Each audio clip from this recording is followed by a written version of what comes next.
Welcome back to another episode with ByrdAdatto.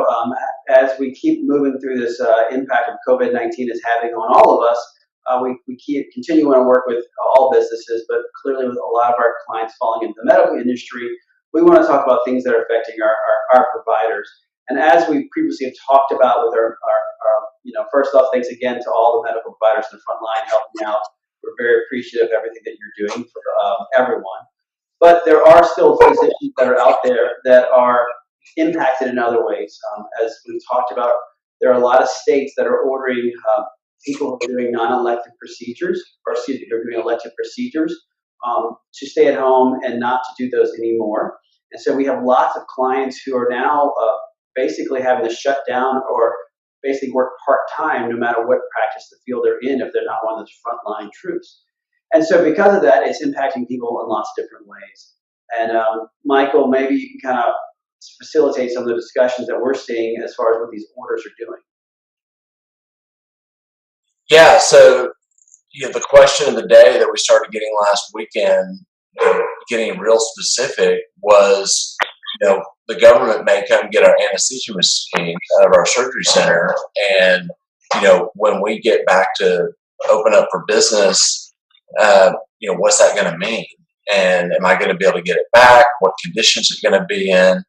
And so, it's a really raw feeling, as there already is a natural fear about the fact that they're closed. And of course, balancing that against a pandemic, that there may be a real need to save lives. And so, the starting point is, does the government have the power to seize personal property of its citizens, and citizens includes businesses? And the answer generally is yes, but there are some controls that come in with that. And so we brought our colleague from ByrdAdatto, Sam Pondrum, in today to be a guest. He's written an article on it and has done some research on some recent developments. Sam has been with us for years now, and many of you have seen him speak at various medical conferences, and so we bring in someone smarter on this topic to bring the specifics. Well, and Sam, welcome to the episode, and let's just kind of jump right into it. As Michael's alluding to, a lot of clients in the New York area. When on April 3rd, when the governor of New York said, hey, we need ventilators, and we're going to start, I'm going to tell the National Guard, go out and find them and start seizing them. And, there was a reaction from those, as Michael said, as much as they understand the need. This is my private property, and they just come and start taking our stuff. And I think that's really, really where it starts. Yeah, and it was a big surprise to people, and I think even kind of more of a surprise is that it's well within a governor's rights to do these sorts of things in this particular context. And basically in New York, under their eminent domain procedures, the governor is allowed to commandeer private property. And what it basically says is that generally they'd have to follow the eminent domain procedures. You'd have to go through the courts, you'd have to have a reason, but there's an emergency waiver. So where a state of emergency has been declared, these normal procedural requirements that we would see for the governor to say, come and tap a hospital or an ASC and take ventilators or PPE or something like that are waived. There are some protections there. For example, they can't just walk in and take it for nothing. The state is still required to provide what they call just compensation for the owners of the property. And it's not exactly defined in the law, but you're looking at roughly sort of fair market value of what the either use or the complete taking of the item is. And Governor Cuomo came out and said, as part of this, we're not looking to come and take property that people are using. We're not trying to essentially steal from the private sector here. He just wants equipment that's currently unused to be sort of redistributed to areas of need. And he stated, look, it'll be returned, or you'll be compensated for it.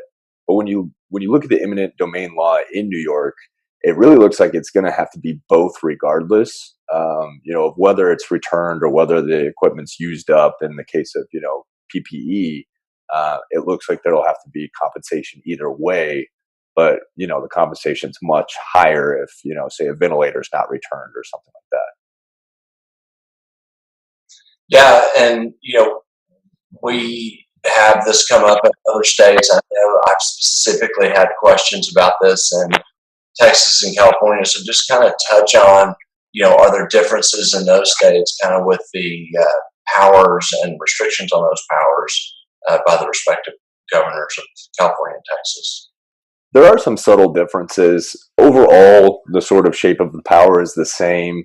For California, it's more expressly stated within the law.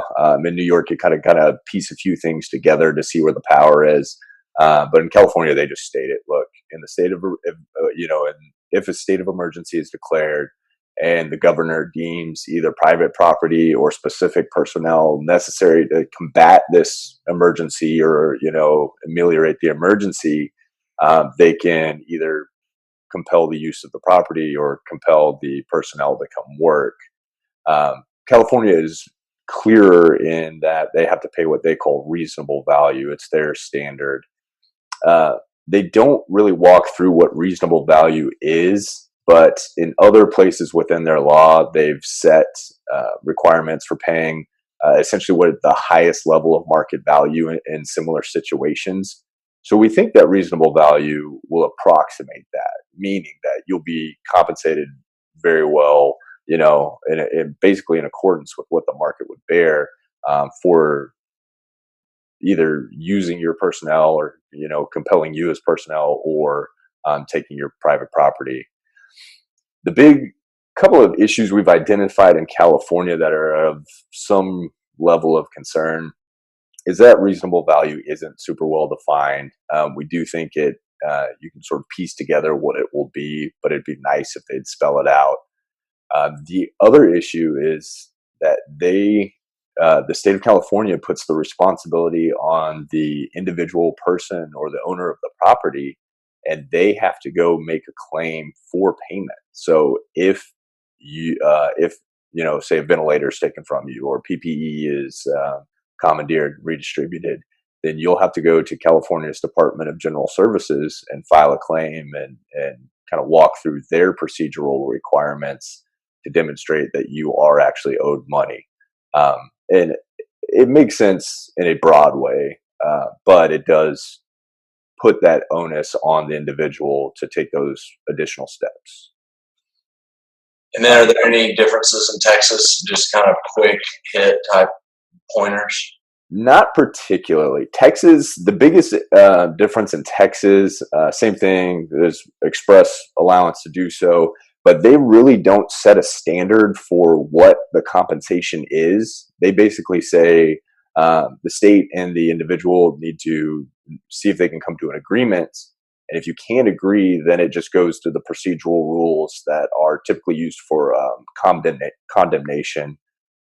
So it's very amorphous as far as value goes. You would hope under an emergency like this that they would, kind of be fair and negotiate fairly, but it is not specifically written into the law. And there again, it's on the individual to make a claim for their compensation. Cool. Well, in a prior life, I handled a lot of condemnation law, and it was in the business context. And I think the big takeaway from my experiences then that I heard even from you talking now is loss of business income is not going to be compensable. So if a client loses some of their machinery that keeps them from being able to operate once the shelter in place is gone, they're not going to be able to be compensated by the government for those lost revenues, most likely, unless something has changed. I didn't hear anything in those states that you just talked about, Sam. And so, this looks like a potential another impact of this war we're fighting. And, I have a client who is facing loss of some of his surgery center machinery, and he views it just that way. As this is a wartime situation, and whatever it takes is whatever it takes, and we'll deal with what it takes to get back on our feet after the fight is over. But these are real issues that could be facing our clients as this continues to progress. Definitely. Well, Sam, thanks for joining us today. We appreciate you. And it was my pleasure, and I'm always glad to help out where I can. yeah, and yeah, thank you. And we look forward to having our next episode. And so, thanks for tuning in again.